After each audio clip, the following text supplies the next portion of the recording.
Good morning students. बेटा हम civics का 5th chapter formation of law पढ़ रहे हैं, जिसमें कानून का निर्माण है। तो कल हमने इसमें पढ़ा था formation of law in India, Bharat में कानून का निर्माण किस तरह से हुआ था। पैराग्राफ हमने पढ़ लिया था, उसके बाद हम स्टेप जानेंगे।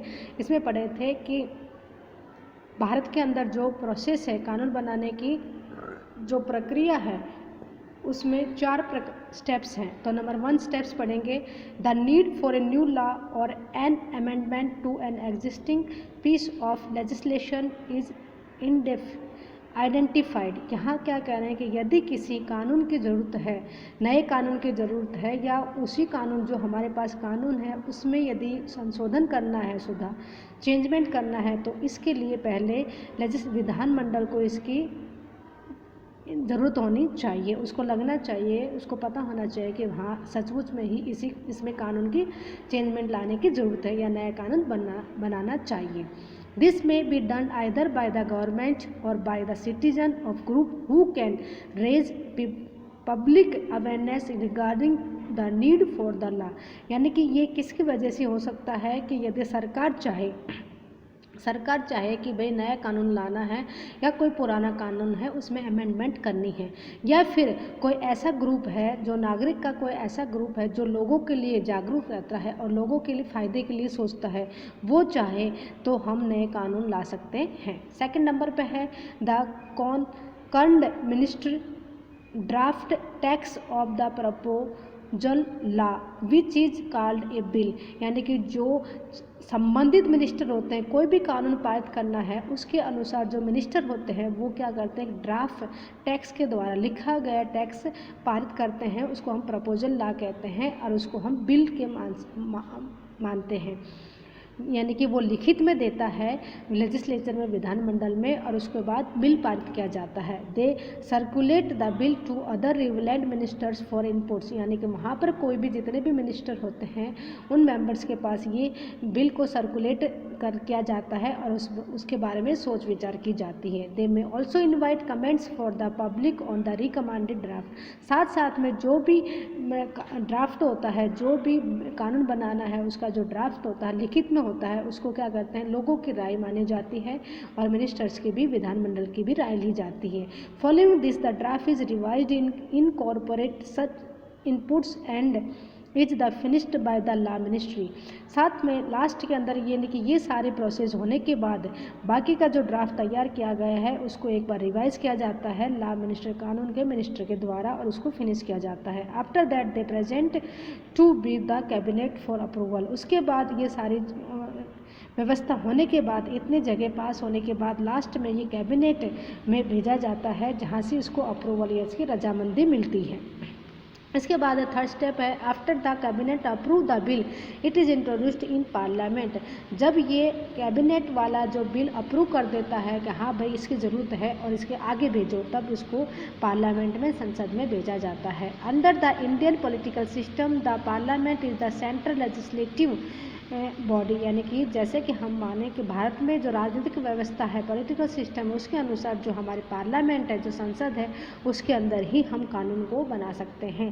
वो चाहेगी, पार्लियामेंट चाहेगा तभी उसमें कानून बना सकते हैं। Every bill goes through 3 reading in both houses before it becomes N act. यानी कि ये हर एक जो बिल होता है वो 3 बार रीडिंग के लिए, सोच विचार के लिए दोनों हाउसेज में, राज्यसभा और लोकसभा दोनों हाउसेज में जाता है और उसके बाद ही उसको हम लागू कर सकते हैं।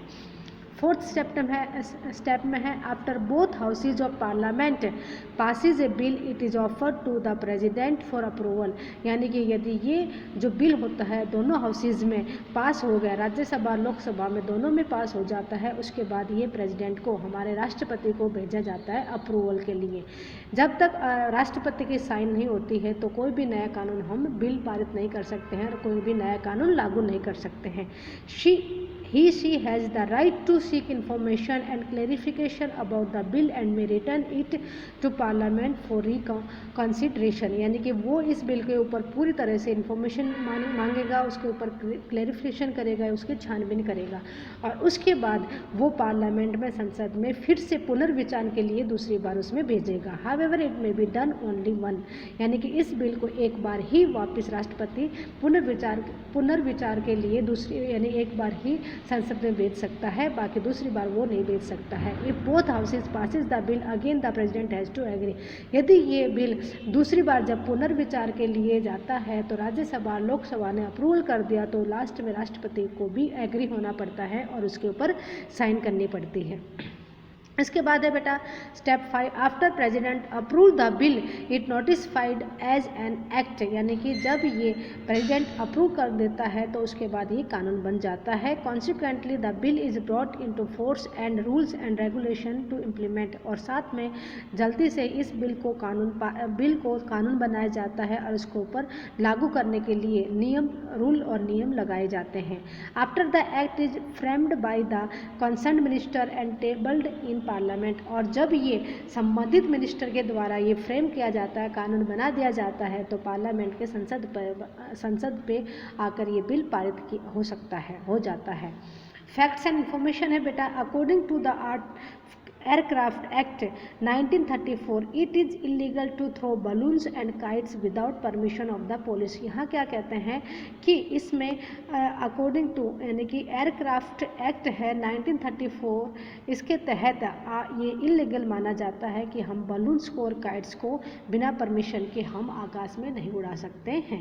Over 22.2 millions people are under trial in India for more than there are people in the Netherlands, यानी कि यहाँ पर हमारे इंडिया में 2.2 मिलियन पीपल यानी कि अंडर ट्रायल के अंदर आते हैं, यानी कि इनकी अंडर ट्रायल मानी इनकी जो है ना कार्य प्रक्रिया चल रही है, प्रोसेस चलती रहती है। इसके अंदर कोर्ट के अंदर इनकी अंडर ट्रायल में आता है, यानी कि इनके ऊपर प्रोसेस चल रही है। For more than there are, और इसके बाद नीदरलैंड के अंदर बहुत इससे भी ज़्यादा लोग हैं जिनके ऊपर अंडर ट्रायल के अंदर वो आते हैं। इसके बाद आता है बेटा प्रेसिडेंट लॉ, यानी पूर्व उदाहरण मिसाल के तौर पर जो कानून होता है उसको प्रेसिडेंट लॉ माने मिसाल का कानून। In India there are several laws and rights provided by the constitution to the citizens of India.